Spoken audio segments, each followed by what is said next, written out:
Hello and good afternoon and good evening and welcome to Hello from the Other Side edition from the Wednesday week. Today with me I've got Dan from who's one of the contributors at Salopcast. We're both based in the South Coast, so we're going to have a very middle class chat about £7 pints and negative equity. So Dan, how's it going? You all right? I'm good. Thanks for the invite. My absolute pleasure. I wanted to speak to somebody specifically from Shrewsbury to say that to thank them for giving us a good go to try and help us out at least against Plymouth last week. Did you think you were going to do it? That must have been heartbreaking, right? Well, it's one of those odd nights that football often throws at you. We had three outfield players on the bench, none of whom have played a minute of league football in their lives. So we were absolute bare bones, and it had classic park the bus, win 1-0 all over it. Because of that, we basically only had 11 men, and we played pretty well. We certainly put bodies on the line. If Wednesdayites want to look back, they'll see that we did give it 100%, and then in the 96th minute, Plymouth went and scored. So we were, a bit down about that. But that's the way football goes sometimes, right? Yeah, absolutely. Now, I mean, talking about your season, mid-table season, I mean, not been great in terms of recent form. I think you've not won in 7 games. Is that right? That's right. Yeah. I mean, we're in a different position to Wednesday altogether. We came into this season having had relegation battles in the last few. We had a very good year in 2017-18, got to the playoff final, but that's absolutely the exception. So we'd spent a little bit of money in the close season last year, so we were hopeful it'd be better, and it has been better. We're on a poor run at the moment, but if you'd have asked any Solid fan how many points they expected to get from Barnsley away, Bolton away, Plymouth at home, and Sheffield Wednesday at home, the answer is going to be not many. And throw in a bit of a batter in at Charlton, another big side along the way. And we've had a tough run, but before that, we were playing teams that were at the bottom of the league, and we did what we don't normally do. We won 6 on the bounce against the sides that you should be beating, which of course doesn't mean you're going to beat them. So we were in a pretty safe position, and we still are, even if we're not in a particularly good run of form at the moment yet. Yeah, it's going to be difficult after such a poor run of form to look back on this season as relatively successful in terms of moving forward, right? Yeah, well, the way I look at it is there's only 1 year in the last 30 where we have finished in the top half of League One or higher. And we could still do that this season. So it's only 1 year in the last 30. So you look at it in that context, we've had a good season. We've got a really small squad because we haven't got much money. And once you get a few injuries, once you get a few suspensions, it does get tough. And we've had a few of those of late. So I think there's lots of mitigating evidence. But we've also got the basis of a squad that I think we could perhaps build on to do a little bit better next year. And as I say, I'm used to relegation battles, Dan, and we're not in one. So, you've got to look upon that as a positive, right? Yeah, I mean, you can kick back now the next few weeks. Let us win this one this Saturday. That'd be smashing. Kick back and go, yeah, we've done all right there, lads. Let's all go home. You know what I mean? There's this issue with Wednesday, isn't there? Like we played you over 20 times in our history, and there's only twice that you won. And one of them was this season. I was at the other one in 1983 when Gary Bannister scored. So there's something about Wednesday, Dan. I don't know what that means for the weekend, but I don't mind playing Wednesday, that's for sure. Well, I tell you what. So normally, this part of thing would be asking you, how would you feel? How do you feel about playing Sheffield Wednesday coming up, obviously, and me personally, I'm looking at it thinking this is literally going to make or break our season. Now we're recording this on Tuesday late afternoon, so upcoming we've got the Ipswich Barnsley game. Plymouth are playing Bristol Rovers this evening as well. So given how those games go, our game against yourselves on Saturday could be a real stickler for our automatic promotion hopes. But I don't know. But for some reason, coming up, I feel like someone's going to do us a favour this evening. Someone's going to drop points, like Ipswich and Barnsley could draw, for example, and then we could absolutely tank it against you guys. You know what I mean? Somebody can go, here's an olive branch, and we go, no, we don't want to do that. We fancy the playoffs, lads. But this has got the ingredients of that sort of thing. I mean, it's a free hit for us. Our fan base is not expecting that much. Although, as I say, there is some of my greatest footballing memories have been against Sheffield Wednesday, Dan. Like, oh, really? In an odd way. And it was 5 years ago. We played you in the 4th round of the FA Cup. And yeah. You were 2-1 up. Again, it wasn't your first team, but you were 2-1 up with not many minutes to go, and we won 3-2 with our fullback popping up from nowhere to score in the 98th minute. And we went then and played Man United in the fifth round, which for us, small club, different ambitions to Wednesday, was a really great day and a really great night. And we have this record against Wednesday that it's just odd. We seem to do okay. And of course, we've got nothing to lose on Saturday. We won't have a particularly strong team. And I think you will either come and do a job and you'll win 3-4-0. You'll win convincingly. Or you won't. Or the bus will be parked because we're good at parking buses, and it'll be a really tough day. But only a fool would predict the results at this time of the season because pressure does funny things, right? If you'd have asked me at the end of February, would we be worried about the Shrewsbury game in late April? I'd be like, shut up, man. No way. What's the matter with you? We're absolutely running away with this league. And then the March that we had has been nothing short of awful. It's been dreadful. And I can't call it. And during the 23 game unbeaten streak that everybody wants to talk about, I was even putting Sheffield Wednesday in my accumulators at the weekend.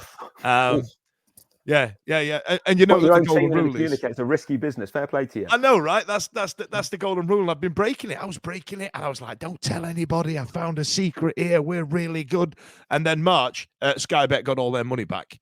So I've been paying John Skybet's kids through college the last 3 weeks. So I was some people are going to call this the Nigel Jemson Derby. But we should be talking about Chey Dunkley. Now, his last game for Sheffield Wednesday, bless him, was a winner takes all game against Derby County at the end of the other season, and he was the one that gave the penalty away that inevitably relegated us. I mean, all right, it's got nothing to do with the fact that we cheated and had 12 points taken off us, but we don't talk about that. Yeah, But when you guys signed Chey Dunkley, it must have been a hell of a coup for you guys, right? I don't want to be condescending. I'm farting around the poo in terms of that, but that's a good sign for you guys, right? No, absolutely it is, and we've had a number of those this year where we signed Tom Flanagan from Sunderland in January last year, and it's like, oh, why have we signed somebody from Sunderland who was playing regularly on a 2.5-year contract? This is not what we normally do. And Steve Cottrell, he's got a little black book that's got some names in it. He's been around football a long time, and I think he's done pretty well in the transfer market. And Dunkley was absolutely in that category. I mean, he's a kick it, edit, centre half, right? But we need a kick it, edit, centre half. And he scores the odd goal. His goal record has been pretty good this year, particularly late on in games, actually. And Dunkley has been rock solid this season. I mean, he ain't Franz Beckenbauer, but we never thought he was. What he is solid, and he gets quite a lot of good things out of other people as well. He's been a positive influence on that back three that plays more or less every week. So we're really pleased with Dunkley. My eyes were open when I saw we were signing him, but he's not the only one. I mean, Tom Bayliss, we got former Coventry player. He's injured. He won't be there on Saturday. He's out for the rest of the season. Jordan Shipley's got a good track record in the Championship. But the downside of that is you go big on these guys, you don't have any money left for anybody else. So that's why the small squad thing comes into it, because we can't afford anyone else. Well, that's what I was going to say. So talk to me about your youth development, and have you? What? Yeah, is the one. Have you guys gone for larger name players to spend the money on rather than squad depth and size? Yeah, I mean, the youth network is massively important for all small. I mean, it'd be important for Wednesday as well, wouldn't it? If you could bring youth players through, it is now. Yeah. Well, for us, it's not. We've had them. I mean, Joe Arts, a Shrewsbury boy, is a good example of the type of player we've been producing. Connor Goldson up at Rangers, a Shrewsbury boy. So there are people who come through our youth network and played for us, and we sold on and made a bit of money on. But it's not been particularly good over the last few years. And it's very harsh to blame Steve Cottrell, the manager, for that. He's not the one who picks the 13-year-olds up, is he? So no, that could be misconstrued. You know what I mean? I know what you mean. I know what you mean. So he's not the one who goes out and sorts out the good kids and gets them into our structure. So we've not done ourselves a great deal of favours. Tom Bloxham may play on Saturday. He's come through. He joined us when he was 14. So there's one or two, but in truth, it's not produced the players that we wanted it to produce. So I mean, and Aidan O'Brien, remember him? You spoke to Millwall. He was signed on big money, and he's played 3 or 4 games. He's now on loan at Gillingham. Just not work. So even the big name players, you can't guarantee that things are going to work out. And we need to do better in terms of producing young players. Everybody knows it across the club, and it's not helped us when we've had those inevitable injury and suspension problems. So that's kind of where this end of the season takes us, isn't it? Because I used to sit there and wax lyrical about Sheffield Wednesday and the recruitment that Darren Moore's made and the players that he signed, but the depth that we had, we were thinking we're great here. We're absolutely balling. We've got 2 or 3 players for each position, but for some reason we've had an issue where there's been a problem where our players are getting injured left, right, and centre, like more freakishly so. And a lot of attention's gone to the training ground and the facilities that we've got and all the rest of it, because obviously we're all experts in the way that the body dynamics works up in Yorkshire. I don't know if you noticed. Don't know if you knew that. Yeah. So that's something that's got a huge magnifying glass on it right now. But what's happened is we've got this depth, and we've lost players such as George Byers and Josh Windass, and George Byers specifically, along with Will Vokes and Barry Bannon, had formed a wonderful trio in the middle of the park, and we've had 3 players step into that role, and they've underperformed. So severely underperformed. They've all had a roll of the dice. More recently, Dennis Adeniran scored a brace against Accrington Stanley, and that was him trying to get himself into contention for that shirt, and I feel like he'll be the favorite coming up. But see, I assume you're, given what you're saying, you're on bare bones right now, so there might be a spirited performance coming our way. Yeah, well, we haven't played this week. We don't play in the week. We play Bristol Rovers next week as our catch-up game, final catch-up game. We've not been getting great results, but no one is criticising the players for that. Charlton was an odd one. We got hammered 6-0, and we were really poor. That's the one where I don't really get it. But certainly against Plymouth, and at the weekend as well against Pompey, there was a method, and everybody was, I wouldn't, bodies on the line makes sense too dramatic, but no criticism of the players for being on the beach. They were not on the beach, and they won't be on the beach on Saturday, because Steve Cottrell ain't going to have that. That's one thing he's not going to have. And the players are pretty fit. And so they keep going right to the end. And that's good, because we won't have any subs. Right. Oh, we got a sub goalkeeper. Our goalkeeper's played a few times in the league, but I mean, so the fitness is an issue, and we will have a clear week to go at Saturday, which will help.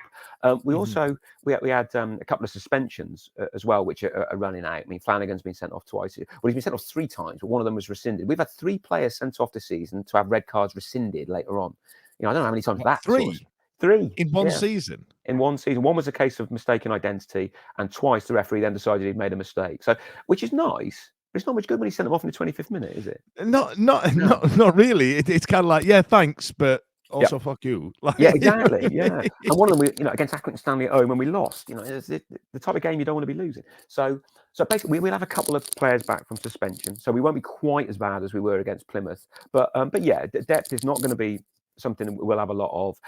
Also, I'm not totally sure what team Cottrell's going to pick. We've got Elliot Bennett, who's with us, who's played for Blackburn, right wing back. And he's struggling to get in the side at the moment. And I don't really know why, because he's our best right wing back. So I'll be interested to know if Cottrell does pick him, or if he ends up either playing in midfield or being the poor old soul who has to sit with the youth team on the bench. But we'll see. But that's one selection issue that we don't quite understand. Well, talk to me about Steve Cottrell. Now, I remember him from his days from Bristol City, and then prior to that, Nottingham Forest. And in an old life, back in my early 20s, I took on my football coaching badges in order to learn the game and get a career in football. Obviously, I've done really well because I do this. But there used to be a magazine, so I used to have to subscribe to the FA's Insight magazine, and Steve Cottrell was the poster boy at the turn of the century. So we're talking 2001 to about 2004. There was an exclusive, I remember it vividly, that there was an exclusive interview with Steve Cottrell every week. And there was always a picture of him on the front pointing at something with his big gold chain that for some reason he wears.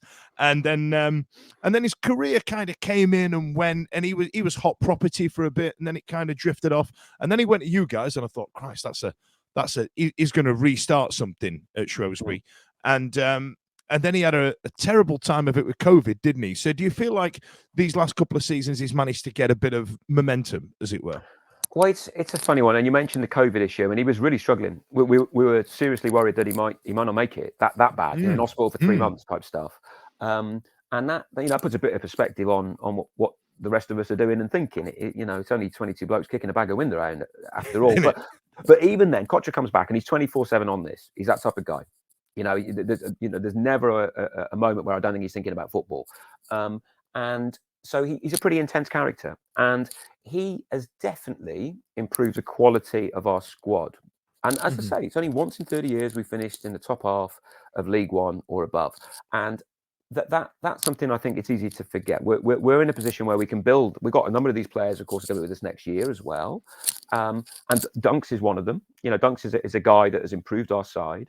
And I think it's easy to lose track of that when we're on this bad run at the moment, because Cottrell's got a base that he can use to move forward with next season. And if I'm being honest, he's not everybody's cup of tea as a bloke. He can be very prickly with the media.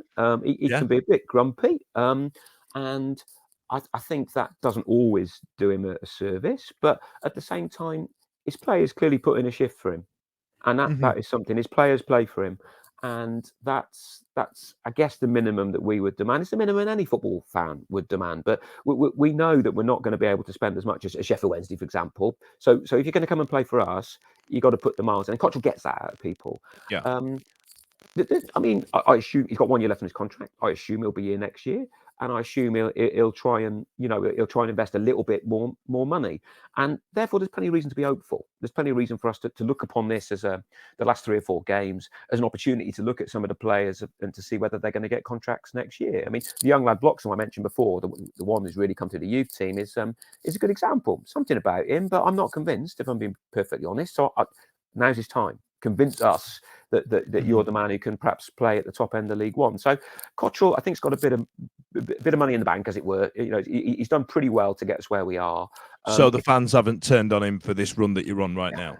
Nah. Well, some are, but they're idiots. Well, I mean, given the squad size that you've got, and all right, we're at the vinegar strokes of the season now. We're towards the back end. Surely that was always going to happen, right? Yeah. Like, and because you've got so many good results in the bank going forward, then it seems a bit harsh to turn on him, no? Yeah, absolutely. And I mentioned the fixture list before, and that was deadly serious. We looked at the last few fixtures that we had, and we thought, holy moly, we better be safe, because we didn't even think about Plymouth. We didn't think they'd be in it, and then we had them last week. So we thought, Portsmouth, Charlton, Wednesday, Bolton, Barnsley, all one after another. You're deciding the playoffs in the league here, lads. I hope you know the pressure you've got.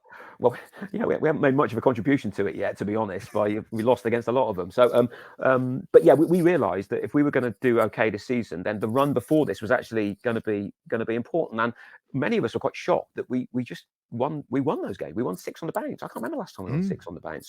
So yeah, no, I think the fan base is fine, as it were, with Cottrell, because we can see that we've not always had the bounce of the ball the last few weeks. That happens when you lose, and it's not that anybody's given up. Cottrell ain't having that, and as long as that's the case, then we're pretty cool with it, to be honest. That's not too bad. Not too bad. I just thinking back to my time reading about Steve Cottrell, and I remember it was like I say, it was the turn of the millennium. So already during around the mid to late 90s, the physicality aspect of the game had come in, and Steve Cottrell was lauded as this trailblazer that kind of found players not based on their footballing ability. A lot of it was based on physicality, and then we saw players like players like David Hurst. You know what I mean? These big burly blokes coming in with these thin, tiny lads whose legs would just break just looking at them. Because I remember going away to a Scotland game and seeing Snodgrass in the Robert Snodgrass in the flesh and thinking he always looks like a big stag. And then getting up close, I'm a foot bigger than him, and his legs were tiny. Yeah. And Cottrell was lauded as that type of player that would demand a certain level of physicality out of his players. And when I say physicality, I don't mean elbows and foreheads. I mean pace, effort. There are about 8 things in the list that Steve Cottrell picked over footballing ability. And do you feel like now it's the back end of the season that, I guess it's the same question, isn't it, that I've just previously asked. Do you reckon that's why you're having the run that you are? Well, I think I think we were going to have a tough run against these sides anyway. Given the squad that we were inevitably going to have. What I would say is that two of the key men for Cottrell are always going to be the wing backs, right? He loves 3-5-2, 5-3-2, whatever. It's often 5-3-2 with us, but 3-5-2, and those wing backs have to get forward. And the idea at the beginning of the season, it was going to be a guy called Julian Da Costa, who we had a season-long loan from Coventry, who definitely has the physicality to get on down. I'm sorry, Don. My apologies. That went mute there. Julian Da Costa, and then it all stopped talking. Well, that's actually quite more or less what happened to Julian Da Costa, because physicality, brilliant, right? He gets up and down the right, and he's an athlete. You can see that, and he was very good when we won at Wycombe 2-1. And Wycombe, much as we like playing Wednesday, we hate playing Wycombe. And we'd only beaten them once in the league in 26 games, so we went to Wycombe and we won. So Da Costa, we thought, hello, we've got somebody, a Cottrell player there. Then he gets injured, doesn't he? So he's out for 5 months, and he hasn't played since that Wycombe game, and ended up going back to Coventry because he couldn't get fit. So that for Cottrell's a big deal, actually. And it's not that the right wing backs who've come in have been poor, but you can see that his idea was Da Costa was going to get up and down like a traction engine. He was going to do that role, and to be deprived of that was an issue. But those wing backs, right? If you can push them back, then we're going to struggle to create many chances. That's the issue. And when we play well, we get those wing backs right up the pitch, and often it's on the break. It's not we're never a 70% possession team, and we definitely won't be able to play you guys. You'll have more of the ball. But the key thing is, can they break, and can they get forward and help? The two that will play up front to create chances. And it's hard against better teams. It really is hard against the sides who dominate possession. So we've not been doing that as well as we might have liked. But I think there are reasons for it, and I don't think it's because Cottrell's got strategy wrong. I just think we're running up against tough teams. And one of his key wing backs of choice is not there, and that's unfortunate. Wow. Okay. So do you find that this season's going to, like you say, a top half finish for the first time in 30 years, give or take? So what's the position they're trying? So where are they trying to beat? What's the highest, and when was it? 2017. We were top of the league for quite a long way. It was us, Blackburn, and Wigan. That's right. Wigan were doing their normal thing of having gone bankrupt, going down, finding the magic money tree, spending it all, going bust again. You know the cycle with them. We'll see it next year. So we will. We finished third, and we were poor in the playoff final, but it was a phenomenal season. It was just, I remember us in the Championship in the 80s, so I'm one of the old farts who can remember that stuff. But for many of the guys who are under 40, we've never been competing at that level, so it was brilliant. That's an anomaly that season. Everything else has been 17th place. We hover around that. We might be a couple above it, might be a couple below it, but 17th place. So this year, we're not there, and that is a good thing. We're not an awfully nice side to play against, Dan. I say that now. It's League One. We're not here for the entertainment, are we? Exactly. We're here for the rough and tumble and having a good time and getting a pie, aren't we? Absolutely. If you're here for the shithousery, then we'll show you how to do that. I'll give you an example. The type of stuff that we've been pulling this year. Cheltenham have got a long throw expert, haven't they? I can't remember his name. And so he brings towels to the game. So in between Christmas and New Year's, come to the meadow. He's wanging it in, and he's using the towel to dry the ball. It's a wet day. So Carl Winchester, our sub's not having any of that. Picks up water bottle, jogs round, fakes the warming up all over the towel. Soaking wet. And the guy goes and picks the ball up. It's like, what the hell? What? Took him ages to realise what was going on. That's the level of shithousery, I'm afraid. And I'm not awfully proud. That is top end shithousing, by the way. I'm sort of proud of it, obviously. But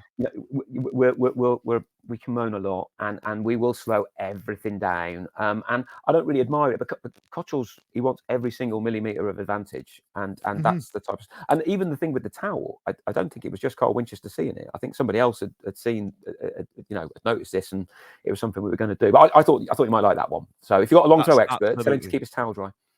Well, we're not allowed any towels. I don't know if you ever saw this article. We were playing Portsmouth, and we didn't bring any towels. We stole them from the Marriott hotel that we were staying at in Portsmouth. What? And so the Pompey coaching staff went, well, they're not yours, are they? So decided to steal them back. So we had no towels for the day anyway. So we're just chucking wet balls around. You know what I mean? We're getting shit housed about towels everywhere. Fantastic stuff. Now, So yeah, so I just wanted to get it out there for any of your listeners that in terms of prettiness, you're going to be watching the wrong game on Saturday. But then again, all you're going to be caring about on Saturday, 3 points, right? It's that end of the season. Yeah, depending on tonight's results and what happens, then yeah, well, if tonight goes terribly bad, like, you know what I mean, if Ipswich and Plymouth both win, then it takes a bit of pressure off and we need to start preparing for the playoffs. But, if one of them drops points and then we absolutely shit the bed against you guys, then I'm going to be inconsolable by about 5 p.m. on Saturday. What I would say is Plymouth had a lot of the ball last week, but they didn't. I mean, I've seen better teams this year. Ipswich are a better team than Plymouth in the 2 games that we've seen, because we were 1-0 up at Plymouth at the home park for a long time as well and lost 2-1. So I think Plymouth have got a choke in them. Yeah, I genuinely thought, given their squad size, that they would die away at this part of the season. But Ipswich seems their signings have absolutely paid off wonderfully for them in January. They've not come out of nowhere. They've steadily gone about their business. They've gone on a 16-game winning streak. But I was hoping Plymouth would fall away, and I thought it would be us and Ipswich going up. And then we had this huge buffer of about 2 games in hand and a 3-point gap, and we absolutely tanked against teams that weren't very good. I wasn't going to mention Forest or Green. Yeah. Forest Green. Yeah, I can't. Yeah, that result is going to haunt us for the rest of our life. Yeah, I'm pretty sure, Duncan Ferguson's going to have the program from that day on his living room wall, framed, and going, do you remember that day I beat Sheffield Wednesday? You know what I mean? That's what's going to be there. So listen, Dan, tell us about the Salopcast. Your podcast is quite a large one, right? Yeah, I contributed to it. We generally produce a podcast every 2 or 3 weeks now. It used to be every week. One of the founders, unfortunately, passed away this season. He's in his 40s. Glenn, pretty horrific story. In his 40s? He had cancer, and sitting next to him at Wickham in September, and his kids were playing with my kids, and all is fine and dandy. Never saw him again. He was unfortunately passed away within 2 or 3 months. So tragic story, and he's one of the the real go-to men with Salopcast, Glenn Price. He really set it up with another good guy, Ollie, and that to be honest, that was a bit of a body blow for the whole podcast. I mean, my goodness me, when you've got a guy like that who lives and breathes it, just going to the great pavilion in the sky, then it hits you. But what we try and do is we try and talk about each of or a group of games, really. We'll take a group of games and we'll sort of work out what we've done well, what we've done badly, try and sort of think about what that might mean going into the next few games. We don't really give a running commentary on each town game, but we'll certainly look to have a chat probably next week before the last 2 games of the season, and we'll obviously reflect on games like this. I mean, the big thing that we're always concerned about is is where do we go from here? Because we always think League One, people have got used to this position as a League One club, and a lot of guys, and me and the other guys in the Salopcast have known us not just in League Two but in the National League. So we're always a bit worried looking forward, thinking this might be as good as it gets, which is a bit irrational, really, because football's always about it can get better, it can get worse, right? That's why we watch the stuff. I mean, Luton Town are knocking on the door of the Premier League right now. So and then when Blackpool went up, that was insane to me. And Huddersfield Town, worse things, crazier things have happened. And you guys having that season where you did absolutely tonk up the league. I mean, they're freak seasons. Yeah, they can happen, and that's what this league throws out.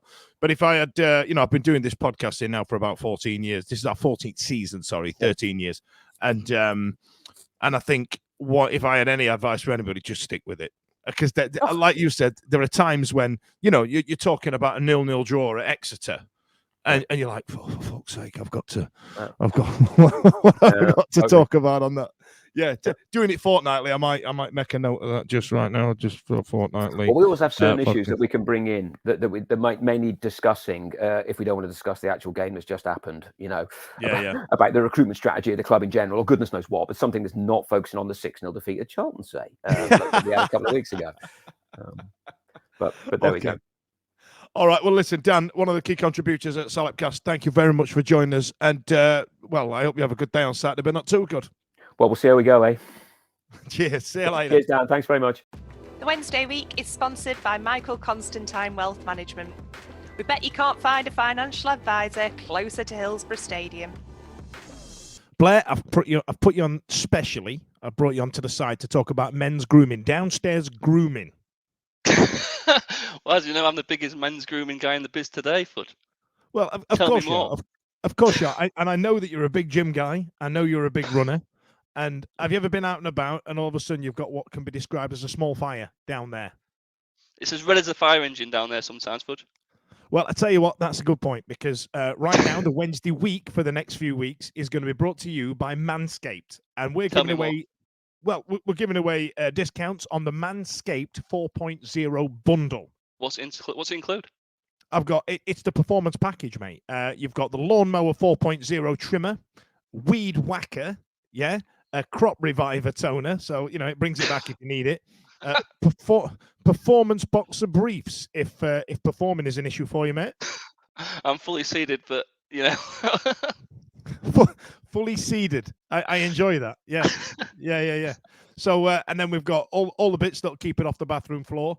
We've got well, it's waterproof. It cuts down the issue that you might get. It helps reduce the likelihood of getting an ingrowing hair as well. Perfect. And that's You know what I from mean? a Gillette fan. In it.